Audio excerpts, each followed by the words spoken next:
Buenos días, en el día de hoy vamos a hablar sobre el origen y la transformación de las ciudades. ¿Cómo se originan las ciudades? ¿Cuál es su origen como tal? Para esto pues necesitamos ir a lo que es la prehistoria, especialmente en lo que es la revolución neolítica. Esta se caracterizaba por tener el nomadismo y estos grupos nómadas pues eran grupos pequeños de 20 a 25 personas que se desplazaban hacia diferentes lugares en busca de la comida.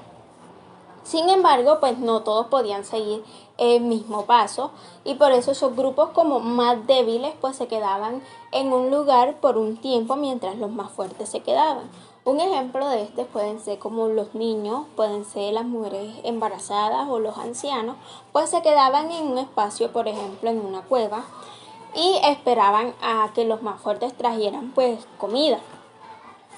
Pero ellos se fueron dando cuenta poco a poco de que muchas de las semillas de sus frutos o de lo que comían de esas frutas, pues si las colocaban en un lugar húmedo, pues germinarían, crecerían y se fue dando lo que es el desarrollo de la agricultura. Entonces, a medida que ellos fueron aprendiendo de este desarrollo de la agricultura, pues no tuvieron la necesidad de estar desplazándose por estar buscando pues los cultivos o la comida, sino que ya ellos en un lugar, un lugar determinado, pues cultivaban. Además de esto, pues se dieron cuenta que por medio de estrategias podían domesticar a muchos animales.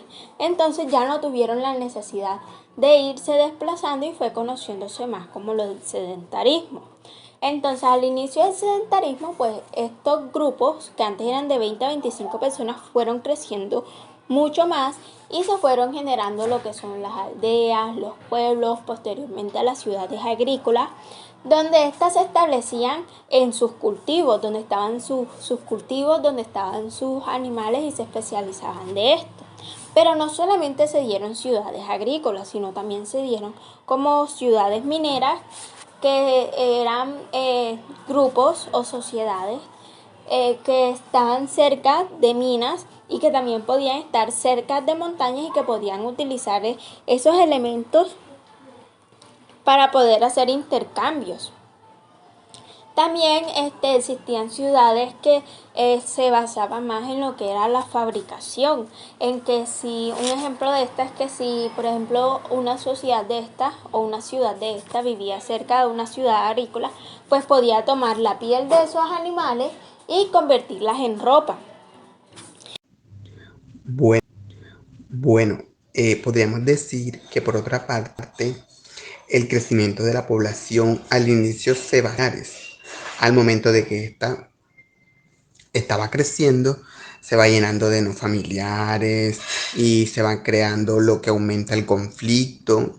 Entonces estos pequeños grupos de sociedades necesitan a alguien para administrar y se crean grupos de administración para que lo que ellos buscaban era que estos conflictos no llegaran a mayores y que se solucionaran en la parte de infraestructura, que se comience en las ciudades a conocer los edificios públicos, donde aquellas administraciones o administradores hacían los juicios, así también como antes el hombre a, mu a muchos de los fenómenos físicos le colocaban un dios, se fueron creando los templos, donde ellos buscaban era cuidar que los dioses le daban. Igualmente, los seminarios en la parte económica cada vez aumentaban la economía y grupos de bárbaros buscaban lo que era saquear estas ciudades con grandes economías. Entonces fue la seguridad militar.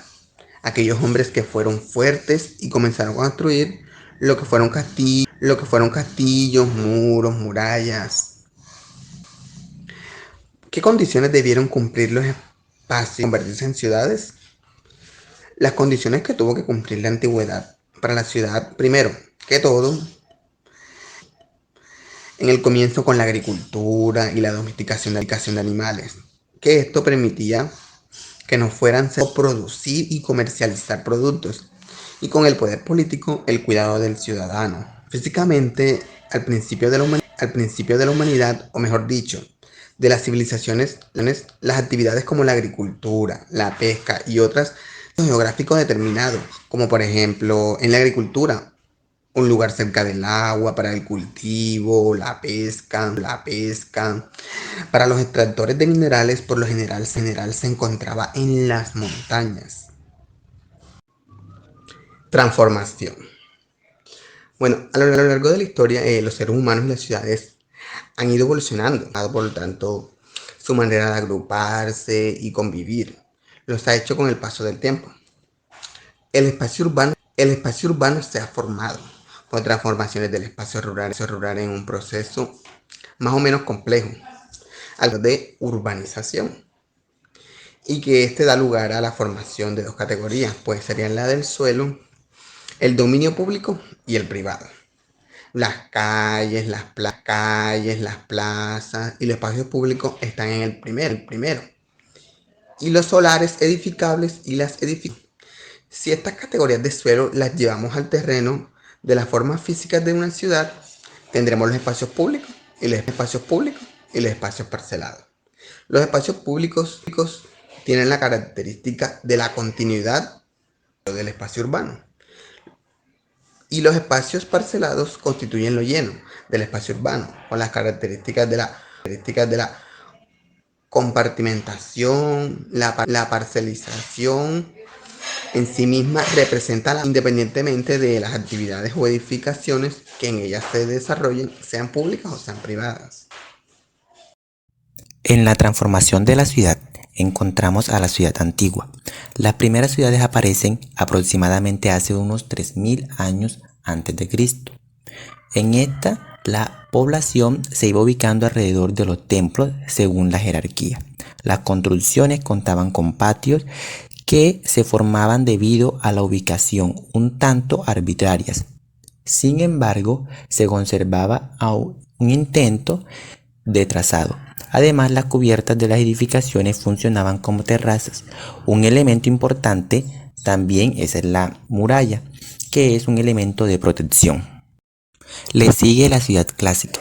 En esta época hay tres tipos de ciudades: la ciudad griega, helenística y la romana. La ciudad griega y helenística tienen grandes similitudes en su forma de organización urbanística. Alrededor de los templos se emplazan los edificios públicos y de comercio. También aparece lo que son los teatros y los estadios para entretenimiento.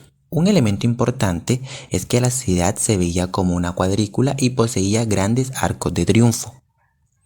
Le sigue la ciudad islámica. Hacia el año VI después de Cristo, el islamismo comenzó a tomar poder, por lo que las ciudades se modificaron de acuerdo a los mandatos de esta religión.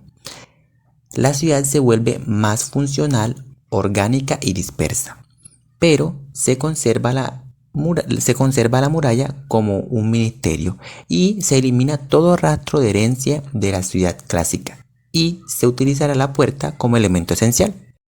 Luego viene la ciudad medieval. Esta tendrá como base de la economía a la agricultura y contará con un régimen señorial y feudal. En estas se evidencia una clara división entre el campo y la ciudad, y la muralla continuará como un elemento existente y tendrá una organización más orgánica, y en cierto caso hexagonal. Veremos diferentes tipos de trazado, como lineales, en escuadra, vinicular, radiocéntricas, entre otras. La ciudad renacentista es la siguiente, y acá el urbanismo no sufrirá muchos cambios. Sin embargo, se tomarán muy en cuenta las propuestas de la ciudad Tritubian y se generará una utopía de ciudades renacentistas. En América, que es un lugar nuevo todavía, se podría llevar a cabo con la ciudad renacentista una mejor creación de ciudades. Aquí en la ciudad renacentista la topografía es fundamental. En esta época encontramos ciudades como irregular, semi-irregular y fortificada. Le sigue la ciudad barroca. Surgirán una serie de transformaciones tanto en la arquitectura como el urbanismo y se darán nuevas instituciones como la burguesía, donde tenemos la ley, el orden y la uniformidad.